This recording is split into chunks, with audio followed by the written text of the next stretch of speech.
Welcome to Learn Speak French Conversation.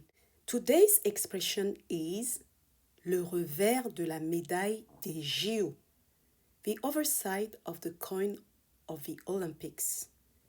Le revers de la médaille signifie, en anglais, the flip side of the coin ou the other side of the coin.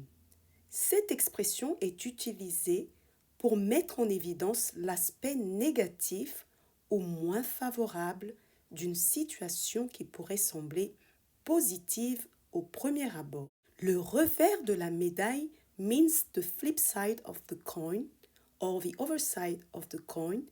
It's used to highlight the negative or the less favorable aspect of a situation that might initially seem positive. The literal translation of le revers de la médaille in English in the context of the Olympics is the reverse of the medallion. Écoutons les Français réagir sur le revers de la médaille des JO. Let's listen to the French reacting to the other side of the Olympics. Je voulais simplement vous parler aussi de cette attaque massive à la SNCF. C'était tôt ce matin, ce qui perturbe les départs en vacances, mais aussi peut-être l'arrivée malheureusement de voyageurs pour la cérémonie. Le trafic TGV est à l'arrêt sur de nombreux axes. Des milliers de passagers sont donc bloqués en gare. Les dernières informations avec Paul-Luc Monnier et Julien Azoulay. Le trafic est très fortement perturbé. L'angoisse des passagers, bloqués, gare Montparnasse à Paris. 2 heures qu'on est là. On attend depuis 2 heures. Aucun TGV vers la Bretagne ou le sud-ouest ce matin. Le trafic est entièrement paralysé. La cause ? Plusieurs sabotages dans la nuit. Pour l'instant, là, ils nous annoncent 2 à 3 heures de retard. Donc on espère que ça va le faire. Il y a marqué une demi-heure de retard, sauf que ça fait déjà 1h30. C'est l'attente. Même regard à Gare, à l'autre bout de la ligne à Bordeaux. Eux arrivent de Toulouse. Ils devaient assister à la cérémonie d'ouverture des Jeux ce soir à Paris.